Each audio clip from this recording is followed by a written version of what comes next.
ఆడపిల్లకు పెళ్ళి అయితే మరో కొత్త ప్రపంచంలోకి, ఇంకో కొత్త జీవితంలోకి ప్రవేశించినట్లే. అత్త తిట్టినా భరిస్తుంది, మావ మాటలన్నా పడుతుంది, భర్త కొట్టినా భరిస్తుంది. అటు పుట్టింటి కష్టాలు అత్తింట్లో చెప్పుకోలేదు, ఇటు అత్తింటి బాధలు పుట్టింట్లో పంచుకోలేదు. నిరంతరం నా భర్త, నా కుటుంబం, నా పిల్లలు అని బంధాలకు బందీ అయి, బాధలకు బానిస అయి బ్రతుకుతుంది స్త్రీమూర్తులందరికీ.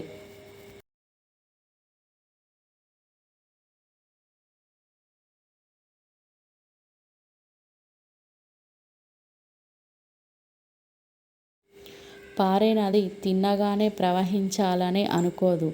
తన దారిలో ఎదురైన ప్రతి పరిస్థితిని ఒక మలుపుగా మలుచుకొని ముందుకు సాగుతుంది.